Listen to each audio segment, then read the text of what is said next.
Hello friends, Jennifer Pearson here, Thistle Gypsy, back yet again. I decided to record the second deck interview I did because it was interesting as I was getting to know the deck. One thing is that when I was first going through the deck, I think because of the first major arcana cards are blonde, like white blondes, very pale. I guess they're all very pale. I was thinking that like the majority of the deck was white blonde kind of hair at any rate. The first part of this deck interview, which is going through the cards, looking at them and selecting cards. So I was looking for dark-haired. I'm thinking, oh, there's not going to be very many dark-haired. But there were actually. And in the process of looking through there, I saw there's red-haired, there's brown-haired, there's white-haired, there's blonde. I mean, there was quite a variety. More so, I don't know why I got fixated on the white. Could be that there is a majority of white or blonde, but there was still plenty of dark-haired figures also. So I chose, but I ended up choosing them first through the dark-haired and then through their actions. So I work a lot with animals and students, and so I chose this one based on that because it seems to have a teaching angle to it. And this one because I tend to be, I'm in my house, so I tend to get very fascinated by things and ignore the rest of the world. And this one because, yes, I can be pretty assertive if you get me in a certain state of mind. It's like, this is the way it will be, and it will be this way, and don't cross me. So anyway, so those were cards that look like you. Then there's soul cards, choosing soul cards. And this is the first one that struck me as really being a soul card. I do like to write. I have been a writerly sorts in the past. And in the end, I just had put this one back as maybe one that I would choose, and I never did, but I couldn't put it back, so I figured, well, it must be kind of a soul card, because I am inclined to communicate with animals, I suppose. Home representation. It was interesting to go through that and realize that their homes are kind of sterile and formal, and were not very appealing to me. The environments in general aren't super appealing to me. But I did like that the castle on the elephant there. And so anywhere in this deck, that's what I would choose. The castle on the back of the elephant. Divine Masculine is a little tricky because this is all women, but I chose this fish in the sense of Divine Masculine being of service. I don't know that the fish protects, but it is being of service.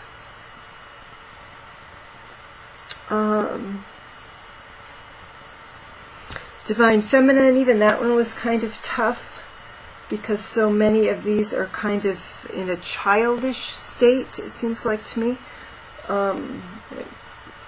That's just what most of them are. They're depicted in childlike or childish environments as well.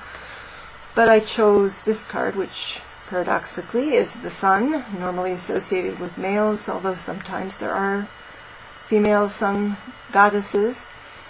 So this is my Divine Feminine.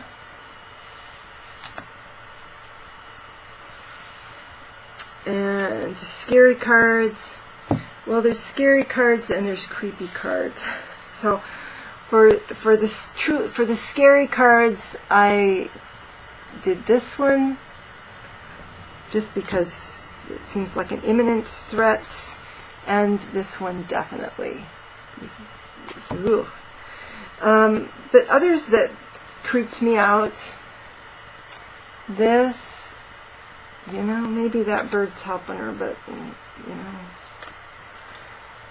And this, to me, is creepy. And this is creepy. Of course, it's the moon card, and sometimes the moon cards can be creepy. Friends, there actually are not many in here that I would want to be friends with. But appropriately, this being the Friends card, I chose these lively creatures here. Now, who would I have a crush on? Okay, so that one was a little challenging, of course, because it's a female deck. I'm heterosexual, so there's an issue there.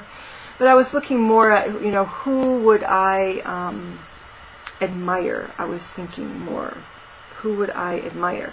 And I chose this daring young redhead here as someone I could admire, and if I thought of her as male, that I again would admire and might have a crush on her for her daring.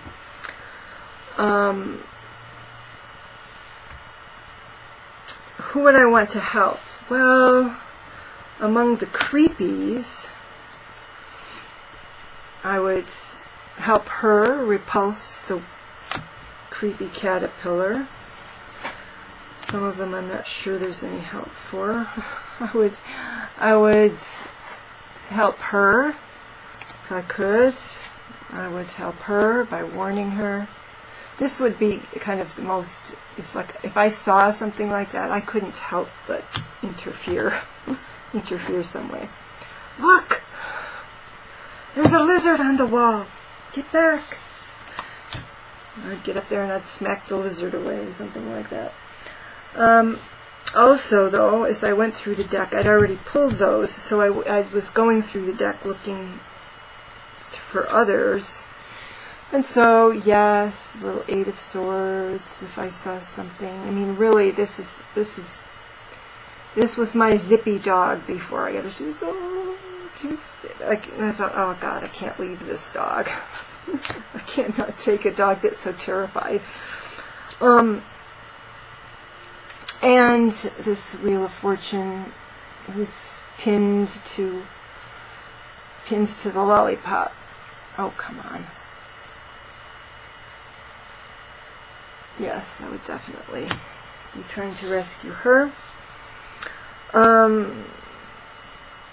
10, there's only 11, so we're almost finished. 10 is whose advice or guidance would I seek? And again, because this is such a childish, it's so full of,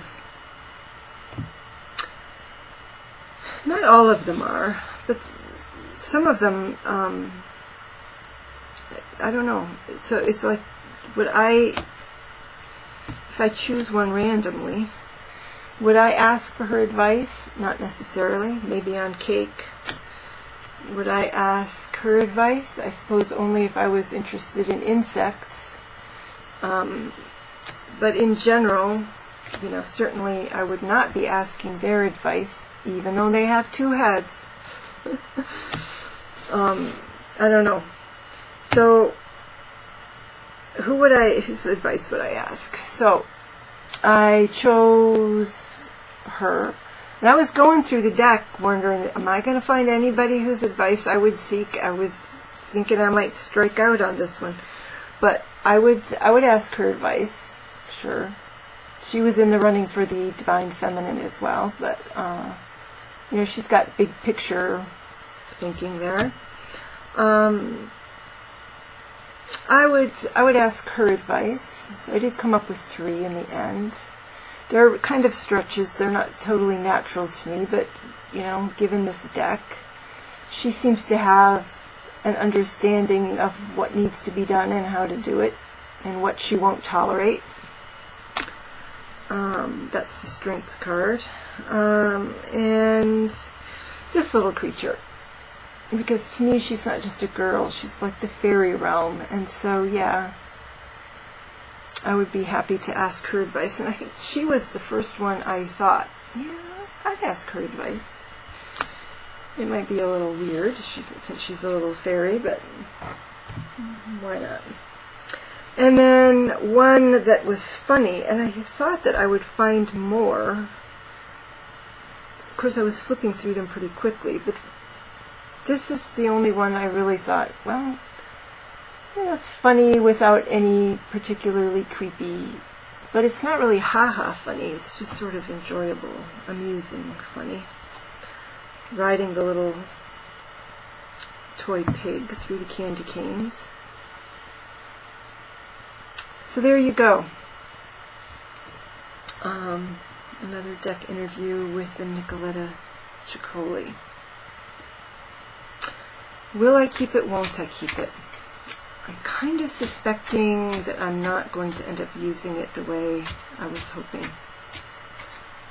But I still have not done the trial with the Wildwood, so I will do that. And I'll try to do it before I do my Oracle Ramble, and I'll just let people know during my weekly Oracle Ramble if I think I'm keeping it, or if I'm going to let that little tiny Ceccoli